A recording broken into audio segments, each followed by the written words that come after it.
Jacksonville Jaguars at the Indianapolis Colts. The Colts are 2-point home favorites over the Jags, a total of 42. Now, Adam, one of the things we know about this one is that Jonathan Taylor did return to practice for the Colts. So everything trending in the right direction for him to be back out there for them.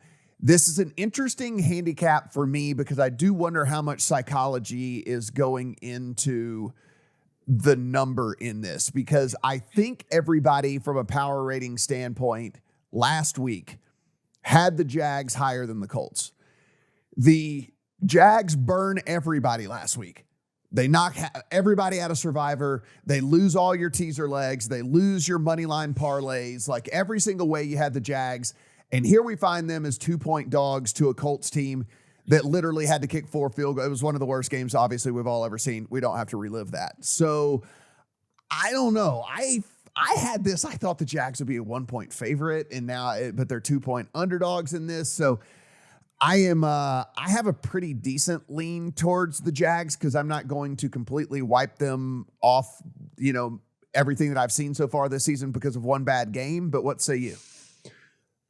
Matt, I love the fact that you're talking about the recency bias of a team that just hurt you, right, with the Jacksonville Jaguars. Now, I did not join in on that last week because Trevor Lawrence needs to show me a little bit more consistently before I'm going to get behind him as a 7-point home favorite against anyone. Now, again, the Jacksonville Jaguars are a better team than last year. How bad is Indianapolis? That's really the question here.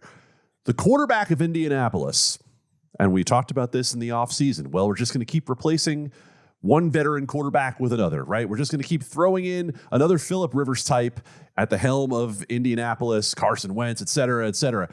No, the quarterback of Indianapolis has taken a significant downgrade this year with Matt Ryan. He leads the National Football League in turnover-worthy plays with 12. He leads the National Football League in the worst way in big-time throws with only 1. 1 against 12 is a horrendous ratio for having any sort of pass offense, and that's how bad it's been trying to throw the ball for Indianapolis. So with no further ado, I have Jacksonville plus 8.5 in a teaser because I am perfectly willing to say that this Jacksonville team is not one score worse than Indianapolis, and it wasn't all that long ago, if we're going to talk about recency bias, that the Jags blew Indy off the field in Jacksonville. I also have the Jags up at plus 8 in a teaser leg with a leg we'll talk about here a little bit later in the show. Steven, here's the thing. If you are nothing but a scoreboard looker, you saw that the Jags lost last week. If you watched the game or dug in, they absolutely dominated the Texans. They had over 200 yards more offense than they did. It came down to 2 plays. And listen, they were 2 horrific plays. You like to think that they don't show up again this week. The Trevor Lawrence interception when they got down into the red zone from the 7-yard line was one of the worst passes you'll ever see from a quarterback at the NFL level ever. I have no idea what he was doing. I have no idea what he was trying to do. Absolutely terrible. Trayvon Walker jumps offside, so gets 1 penalty as it was anyway, and then decides right in front of the referee to take the quarterback and sling him down hard to the ground, which turned a 3rd and 20. Yes, a 3rd and 20 into a 1st and 10 and completely iced the game at that point for the Texans. So again, it's like, yes, they lost on the scoreboard, but when you really kind of break the game down, the Jags, they dominated the game. And so I'm not ready to jump off the train quite yet, and certainly not ready to jump off the train against this Colts squad that has shown me quite literally nothing through the first 5 weeks of the season. Me neither. I'm not jumping off the Jags in this matchup. I'm jumping off the Colts, and I will continue to jump off the Colts because functionally they cannot execute with this offensive line. It is a huge trenches mismatch. Adam, you talked about the quarterback, Matt Ryan. He's made some bad decisions.